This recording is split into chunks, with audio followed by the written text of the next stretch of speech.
तो D मूवियस theorem से हमने पढ़ा था किसी भी कॉम्प्लेक्स नंबर का रूट कैसे निकालते, ठीक है।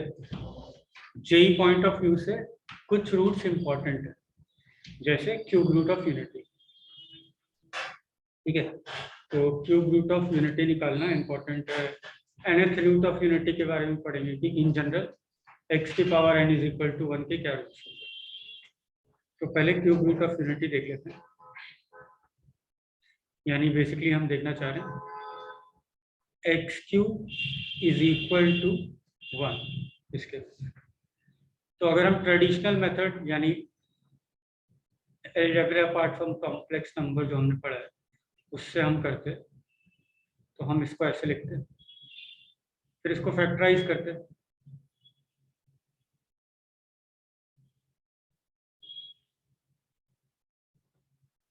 तो यहां से हमें एक रूट मिल जाता x इज इक्वल टू 1,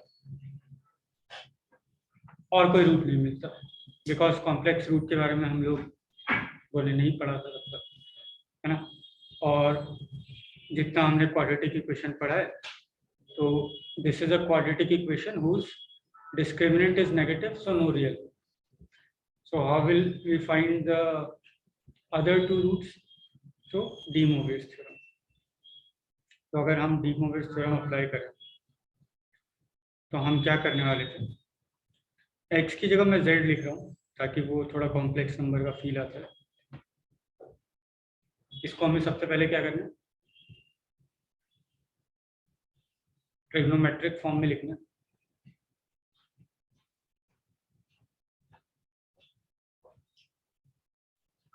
फिर हमें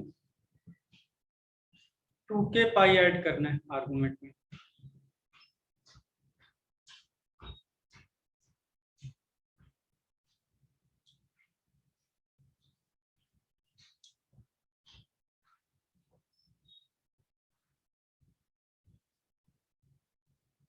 फिर आफ्टर अप्लाइंग डी मोइरे's थ्योरम, यहाँ जाएगा ये 1/3 और ये हो जाएगा 2k pi by 3 plus iota sign 2k pi by 3, right.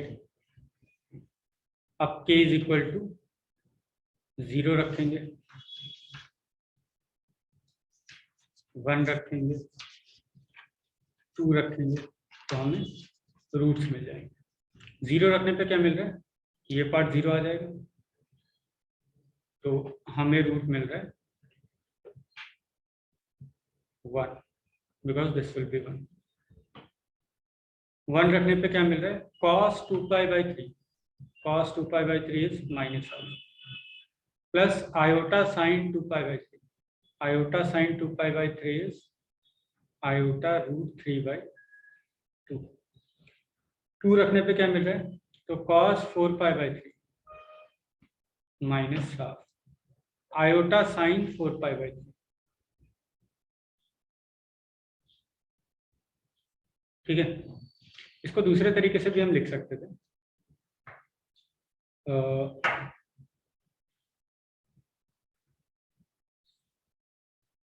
ये जो 0 रखने पे मिला था, ये बेसिकली था क्या, ये था e की power iota 2k pi by 3, right. तो 0 रखने पे मिला था हमें e raise to power iota into 0। 1 रखने पे मिला था हमें e की पावर आयोटा 2 पाई बाई 3। 2 रखने पे हमें मिला था e की power iota 4 pi by 3, right. Okay, तो ये रूट तो हमारे पास था ही, है ना। यहाँ से जब हमने इससे निकाला था तो ये रूट तो हमारे पास था ही। ये दोनों रूट हमने डी मोइर से डिस्कवर किए, ठीक है। एक काम करते हैं, इसमें से एक को ओमेगा बोल देते हैं, एक को मैं लिख रहा हूँ ओमेगा, तो ये दिख रहा है इसका स्क्वायर है, ठीक है। अच्छा, मैं इसको ओमेगा लिख देता तो ओमेगा स्क्वायर सोचो क्या होता अगर इसको लिखा होता, तो ओमेगा स्क्वायर होता है ई की power iota 8π/3, right, which is e की पावर आयोटा 6π/3 इंटू ई की पावर आयोटा 2π/3। अच्छा, ई की पावर आयोटा 6π/3 यानी ई की पावर आयोटा 2π। यहाँ अगर एंगल में 2π रखोगे तो ये तो 1 हो जाएगा और ये 0 हो जाएगा, है ना। तो दिस इज बेसिकली 1, है ना। तो अगर मैं इसको ओमेगा बोलता तो ये ओमेगा स्क्वायर आ रहा है, स्क्वायर करने पे मिला ना मुझे। तो अगर मैं इसको ओमेगा बोल रहा हूँ तो now this is omega square, right. Okay, तो ये समझ में आ गया, एक 1 है, एक ओमेगा है, कोई सा भी ओमेगा, और एक ओमेगा है तो दूसरा अपने आप omega square. Now omega and omega square are root of this equation, है ना। देयरफॉर इसमें ओमेगा रखने पे ओमेगा इसको सेटिस्फाई करना चाहिए। ऑल्सो 1 इसका रूट था तो ओमेगा इसका रूट होगा, इसमें से बचा होगा, है ना। तो इसको भी सेटिस्फाई करना चाहिए। So these are two important equations, identities you can say, where omega is cube root of unity. चलो लिख लो ये पूरा।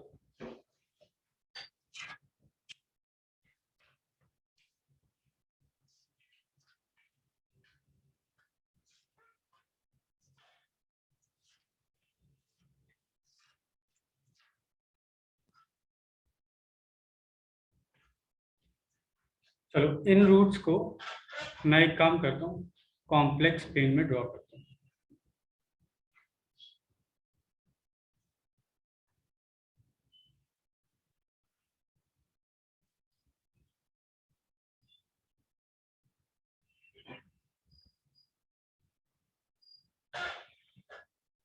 तो पहला रूट ये मैंने कैसा ग्राफ बनाया, ये मैंने ग्राफ बनाया mod z is equal to 1, ठीक है। z क्यूब अगर 1 है तो इसका मॉडुलस 1 होगा, है ना। Mod of z cube is equal to 1, तो यहाँ से आ जाएगा मॉड z का cube is equal to 1। Since modulus of z is distance from origin, तो यहाँ से mod z is equal to 1 is only solution, right. तो हमें दिख रहा है जो पहला रूट है वो आया था 1, यानी 1,0, राइट। दूसरा रूट था हमारा ये, जो कि हमें दिख रहा है 1 में e की पावर आयोटा 2π/3 मल्टीप्लाई करने पर, यानी इसमें e की पावर आयोटा 2π/3 यानी 2π/3 यूनिट्स ऐसे घूम जाएगा। तो ये हमारा दूसरा रूट आ रहा है, let's say this is omega, है ना। फिर तीसरा रूट ये आ रहा है, ये देखो इसमें e की पावर आयोटा 2π/3 मल्टीप्लाई करके आ रहा है, यानी 2π/3 यूनिट्स और घूम जाएगा ऐसे। This is omega square. Clearly omega और ओमेगा स्क्वायर एक दूसरे के कॉन्जुगेट है ना, ये भी ध्यान रखना। एंड दिस विल हाउ इसका रिप्रेजेंटेशन दिखेगा हमें ऑन कॉम्प्लेक्स प्लेन। तो जैसा मैंने पिछली क्लास में बताया था कि अगर 3 रूट्स बनाने हैं, एक आइडेंटिफाई कर लो, 360 डिग्री को 3 हिस्सों में डिवाइड कर लो और उतने डिफरेंस पे हमें रूट्स मिलता रहेगा, है ना।